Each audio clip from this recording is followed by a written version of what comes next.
정사생인데 이 원숭이 날에 났어. 그런데 딸내미가 원숭이 해를 맞이한 거야. 맞아요. 알겠죠? 그게 자기 딸이 대통령이 돼가지고 물러나는 해가 원숭이 해야. 연을 가지 못하고 뭔가 문제가 온다는 걸 나는 내다보고 있는 거예요. 작년부터 내임덕이 생기면서 예. 대선에 들어가는 거니까. 네. 1년 전에 운동을 해야 됩니다. 네. 그래서 이런 정국이 계속 열립니다. 네. 그러면서 이 대통령은 혼란한 민생, 국회에서는 계속 다른 법안은 통과가 안 되니까 네. 공약한 건 하나도 못하니까 네. 국민들은 들고 일어나고 촛불심이 일어나고 이러니까 가능한 빨리 하고 빨리 가버리고 네. 물러나려고 하고 예. 그거라도 개헌 정국으로 해서 그걸 덮으려고 네. 이런 형국이 전개될 수가 있습니다. 개인은 존경받을 만하고 훌륭한 사람입니다. 네. 그리고 뭐 그 부모님도 나는 존경해요. 네. 그런데 이것이 이상하게 구판처럼 얽혀 있어요. 네. 이번에 당선자가 50.5%, 51% 당선될 거예요. 그렇죠. 아주 박빙이에요. 박빙. 노무현 대통령이 대통령 나가기 전에 네. 이번에 노무현이가 대통령 돼가지고 2년 안에 탄핵 사태가 일어난다. 자충우돌이 일어난다. 예. 그게 정확하게 맞아가지고 그러게. 조선일보에 났어요. 근데 내가 지금 얘기하는 거 뭐죠? 이번 대통령이 예. 한 3년 후에 대선이 있다. 뭐 이런 이야기를 하잖아요. 아, 그렇죠. 왜냐하면 개헌 정국이 올 수도 있고. 네. 정계 개편이 정계 올 수도 개편이 올 수 있고. 있다.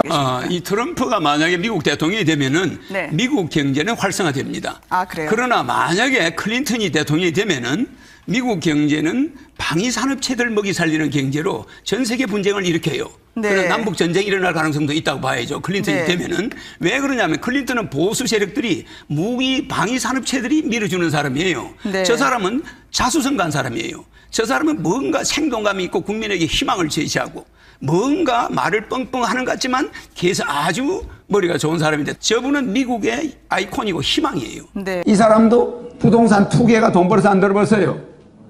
벌었죠? 그러니까 투기 도박의 전문가가 대통령이 되면은 우리 한반도는 전쟁이 안 나는 거예요. 북한이 뭘 원하는지 남한이 뭘 원하는지 알잖아. 남한은 돈 좀 더 내놔라 이거야. 돈만 주면 안보는 100%야. 그래 안 그래요? 에? 그래 우리가 안보 부담 좀 더 하겠다. 이러면 되는 거야. 저 사람하고는. 장사꾼이니까. 우리는 돈이 많고 북한은 돈이 없잖아. 그럼 북한은 트럼프한테 뭐 줄 게 있을까? 없어. 그냥 찬밥 대고 받는 거야. 그러니까 우리는 이 사람 부탁을 충족해 줄 수가 있다 이거야. 알겠죠? 이런 사람이 더 좋아요. 오히려 의연부여하면서 한국은 우리하고 혈맹이야. 이러면서 가만히 뒷구멍으로 북한하고 손잡아가지고 먹어버린 나라가 월남이야.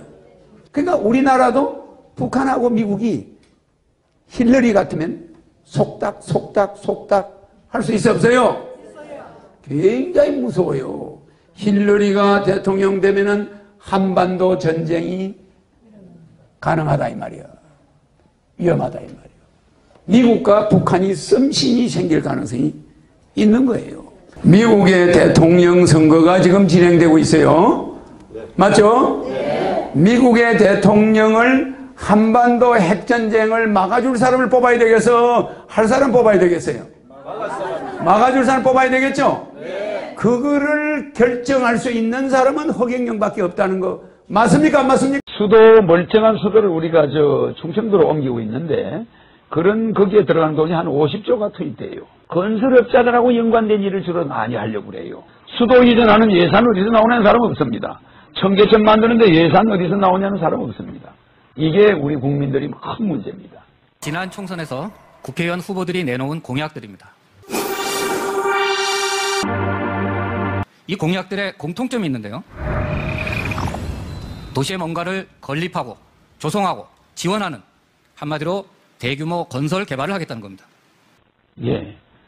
우리 국민들에게 나눠주는 거는 예산이 문제가 되고 큰 건설업자한테 주는 거는 예산이 문제가 안 된다. 이 잘못된 거예요. 그래서 나는 대통령이 되면은 시작의 단체장 선거를 폐지합니다. 그것만으로도 국가 예산이 150조가 전략이 돼요. 150조. 전략됩니다. 역대 인천시장들은 선거철마다 지역 주민들에게 대규모 건설 공약을 약속했다. 하지만 현실성 없는 공약이었다. 1년치 국가 예산에 버금가는 돈을 투입해 진행하겠다던 대규모 사업들은 대부분 물거품이 됐다. 지난 2014년엔 부채가 13조까지 치솟으며 부도 직전 위기에 처했다. 공약에 대한 피해자는 당장의 주민이고 시민입니다. 그리고 유권자라고 할 수 있는데 단체장이 그 당시 재선을 하면서 신도시 개발과 더불어서 구도심으로부터 표를 얻기 위해서 무리하게 대규모 개발 사업을 약속을 했고 시작의 단체장 선거를 폐지합니다. 그것만으로도 국가 예산이 150조가 전략이 돼요. 그런데 여러분들한테 이야기한 건국수당, 결혼수당, 출산수당 이거 1년에 47조가 들어갑니다. 47조. 320조 중에 47조 아무것도 아닙니다. 그래서 경제성장 그건 빛 좋은 개살구라. 우리 국민들한테는 국리를 기만하는 거예요. 경제를 말입니다. 680불에서 68불에서 17,000불을 올려놨더니 그 열매는 다른 사람들이 싹 특권층들이 다 따먹었다 이 말입니다. 그래서 내가 대통령이 되면은 나는 경제 살린다. 이따고 말 안 한단 말입니다. 가정을 먼저 살리겠다. 경제를 살리긴 살리되 가정부터 살려놓고 국민들이 정말 편안한 마음으로 잘 살아가고 희망을 갖게 해놓은 다음에 국가 경제는 지절로 살게 되는 거다 이 말입니다. 그런 거 하나 정치인이 따뜻하게 생각해주는 사람이 이 세상에 내가 아무리 눈 비비고 와도 그런 정치인이 한 명이 없는 거야. 가정을 먼저 살려야 되겠다. 이 공약은 반드시 하늘에서 실현시켜 줄 걸로 믿습니다. 65세 이상 노인들은 건국수당을 주겠다. 예, 저게 그 TV 광고였었는데요. 당시엔 좀 황당하다고 얘기했지만은 저게 현실화 됐죠. 예. 보시는 것처럼 저 그 60세 이른바 노인수당이 2013년에 기초연금으로 현실화 됐습니다. 예. 박근혜 대통령의 대선 공약이었지만 뭐 후퇴했다는 논란도 있었고요. 예. 절대 복지 예산이 아닙니다. 우리가 노인들한테 진 빚을 갚는 거니까 매월 노인들한테 50만 원 주는 거는 복지 예산 거지한테 주는 게 아니에요. 예, 이제 결혼을 서로 안 하는 거, 결혼 안 하는 거 세계 1위가 되고, 예, 결혼하는 사람한테는 5천만 원씩, 남자 5천만 원, 여자 5천만 원. 그래서 결혼수당은 사실은 굉장히 중요한 겁니다. 이 결혼수당에는 엄청난 비밀이 있어요. 파괴된 가정을 살리려고 하는 비용입니다, 저거. 국가가 결혼하는 젊은이 한 사람에게 잘 살아라고 돈 5천만 원, 여자애한테 5천만 원 주는 거 절대 많은 돈 아닙니다. 그러면 대한민국을 사랑하게 돼요. 우리나라가 이대로 나가면은 중국이 인구가 앞으로 20억을 돌파할 때 우리 인구는 2천만 명 정도가 되는 거예요. 불과 몇 년 후에 조금 있으면 이제 이렇게 됩니다. 왜? 얼마 전 우리 사회의 주요 기관들이 예측한 대한민국의 미래는 충격적이다. 누구도 이런 21세기를 생각지 않았다. 한때 5천만이 넘었던 인구는 반토막이 난다.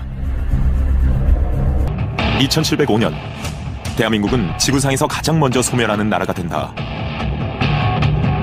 그래서 우리 인구를 늘려야 된다. 그래서 출산수당을 3천만 원씩을 주게 되면은 그 인구 3천만 명씩 주게 되면은 서로 애를 낳게 됩니다.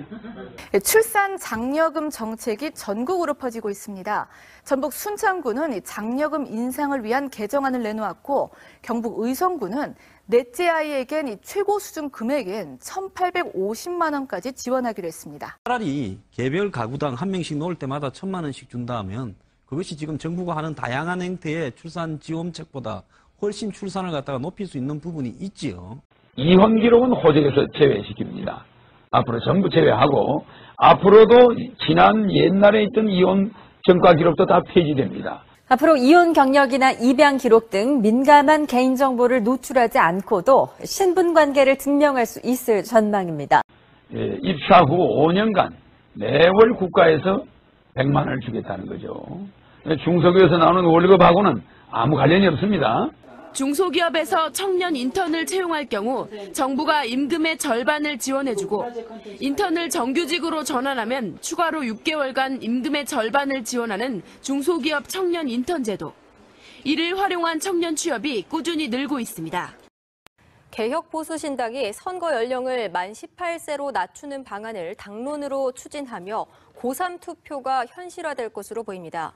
우리 금민 후보가 말씀하신 대로 대학을 평준화하지만 각 과별로 특성이 있게 연세대학은 뭐가 가장 뛰어나고 서울대학은 의대가 뭐가 뛰어나고 이런 식으로 각 대학이 개성이 있어야지 대학이 1등 대학, 2등 대학, 3등 대학 이런 국립대학이라서 지원을 많이 하고 이건 곤란합니다. 그래서 대학을 전체 사립대학화 하면서 또한 청소년들의 비행 문제와 교육 문제가 직결되어 있습니다. 청소년들이 왜 스승한테 대어들겠습니까?